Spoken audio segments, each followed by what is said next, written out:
In Episode 5, titled Master Confidentiality, Integrity, Availability, and Accountability, we ground the entire security discipline in 4 foundational objectives that power every decision you make. Many frameworks group the first 3 under the initials CIA, which we will spell out on first mention to keep our narration friendly to text-to-speech. And we add the 4th, accountability, because modern systems are incomplete without traceable responsibility. These principles are not slogans. They are constraints that shape architecture, operations, and incident response in concrete ways. When you can see each objective clearly, you can explain why a control exists, defend the trade-offs you make, and keep decisions consistent even when the environment changes around you. Confidentiality means information is disclosed only to authorized parties, no more and no less. The essence is selective visibility, implemented through identity proofing, robust authentication, granular authorization, and controlled disclosure paths. Encryption protects data in motion and at rest, so interception does not equal understanding, while tokenization and masking limit what downstream systems and people can view. Just as important is the social layer, non-disclosure agreements, need-to-know boundaries, and training that prevents good people from making accidental disclosures. In mature programs, confidentiality is not secrecy for its own sake. It is careful stewardship that ensures data reaches only the people and processes that genuinely require it. Integrity means information and systems are protected from unauthorized alteration or destruction, preserving correctness across their life cycles. Hashes and digital signatures let you detect tampering, while write-once storage and version controls preserve original states for trustworthy recovery. Input validation prevents corrupted data from entering at the edges, and change control ensures that modifications follow a deliberate, reviewed path. The key is not merely to stop bad writes, but to create auditable history: who changed what, when, why, and with what approval. When integrity holds, decisions based on data are reliable, system behavior is predictable, and investigations can reconstruct events without guesswork. Availability means authorized users can access resources reliably and in a timely manner, even when components fail or demand surges. Redundancy removes single points of failure.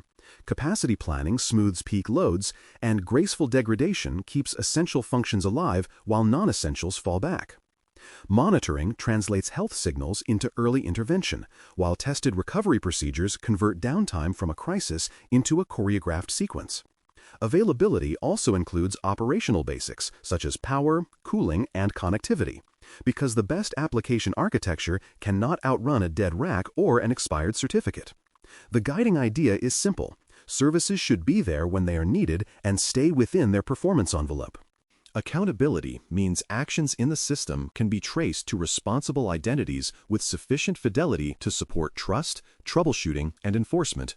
It starts with unique user identities tied to verifiable persons or service principals, continues with strong authentication and session management, and is completed by logs that record meaningful events with times, subjects, objects, and results. Separation of duties reduces the chance that one identity can act without oversight, and attestation mechanisms let you prove that controls operated as intended. Accountability is not surveillance, it is the fabric that makes shared systems governable. When people know actions are attributable and reviewable, they are more careful, and when something breaks, you can find truth quickly. Controls map to each objective in layers, and the best programs choose controls that reinforce one another rather than operate in isolation. For confidentiality, controls include identity vetting, multi-factor authentication, authorization models aligned to roles or attributes, network segmentation that constrains exposure, and cryptography that tolerates interception. For integrity, controls include checksums, signed packages, immutability options in storage, peer reviews, and automated testing gates that catch unintended changes. For availability, controls include clustering, auto-scaling, failover, backups with restore drills, and alarms that reach a human before users notice. For accountability, controls include clock synchronization, structured logs, tamper-evident storage, and periodic access and activity reviews by someone independent of daily operations. Trade-offs are real because budgets, timelines, and human attention are finite, so balancing the objectives under business constraints is part of the craft. Encrypting everything everywhere can strain latency budgets. Adding review steps can slow change. Hard isolation can limit collaboration. Richer logging can raise storage costs and privacy risk. The point is not to choose one objective at the expense of the others, but to tune implementations so the whole system remains safe and workable for its purpose. The technique that helps most is explicit decision framing. State the objective at risk, the proposed change, the expected impact, and the compensating controls. Documented, repeatable trade-offs keep you honest and make future audits smoother. Consider a customer database as a concrete case for confidentiality. Access begins with identity proofing of administrators and service accounts, then strong authentication that resists phishing and replay. Authorization is scoped to the narrowest tables, columns, and actions each role truly needs, with views or stored procedures shielding raw fields where possible. Data at rest is encrypted with keys kept outside the database platform. Data in transit uses modern protocols, and query paths to analytics or support tools apply masking or tokenization so secondary users never see full sensitive values. Operationally, you monitor for anomalous queries, export access logs to a secure lake, and rotate credentials on a regular cadence tied to role changes. Integrity's common failure mode is weak change control that lets well-intentioned people alter systems without sufficient review or rollback. A developer hotfixes a stored procedure under pressure, a script updates an index without testing, or a manual data correction silently overwrites a canonical field. Each act solves a momentary problem while quietly damaging trust. The remedy is boring and effective. Peer review for changes, separation between development and production, automated tests that flag regressions, and a requirement to capture rationale and approvals before deployment. You do not prevent every mistake, but you make mistakes visible, recoverable, and unlikely to repeat because the system records what happened and why. Availability often yields quick wins when you remove single points of failure and add basic observability. Redundant instances behind health-checked load balancers absorb host failures, while multi-zone or multi-region placement survives localized outages. Backups are verified not by checkmarks, but by periodic restores into isolated environments, with timing measured and defects fixed. Certificate expirations and capacity cliffs are turned into early alerts, and routine maintenance gains formal windows with communication that gives everyone time to prepare. These steps are modest compared to replatforming, yet they change the lived experience of users immediately.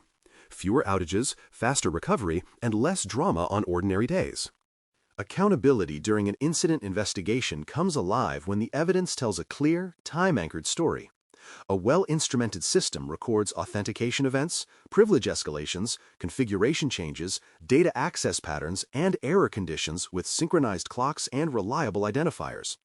When a suspicious sequence appears, you can correlate across layers to determine actor, path, and impact. Then decide on containment and remediation with confidence. Afterward, the same records support a level-headed post-incident review that distinguishes between root causes, contributing factors, and detection gaps. Accountability here is not about blame. It is the shared ability to reconstruct truth and agree on targeted improvements. For a short mini-review, it helps to restate the 4 principles in order and reaffirm their distinct roles. Confidentiality protects information from improper disclosure by controlling who can see or obtain it. Integrity preserves correctness by preventing unauthorized or unnoticed changes. Availability ensures authorized users can reach resources when needed at a reliable quality level. And accountability ties actions to identities through evidence that stands up to scrutiny. Together, they form a compact. Data is seen only by the right eyes, remains accurate, is reachable when work must be done, and leaves a trustworthy trail of who did what. When you speak this sequence fluently, you can orient any conversation quickly. To conclude, keep these principles close and apply them as a daily practice, not an abstract catechism, because they quietly govern every architecture review and operational decision you will make. The immediate next action is practical and small. Pick one routine workflow, such as user provisioning, change deployment, or backup verification, and audit it against the 4 objectives, noting one concrete improvement for each where the current path falls short. Capture the rationale, the expected effect, and who will own the change so accountability starts with the recommendation itself. When you repeat this habit across a quarter, you do more than pass a test. You methodically raise the safety, reliability, and trustworthiness of the systems people depend on. Thanks for listening. For more audio courses, daily newsletters, and more, please visit baremetalcyber.com.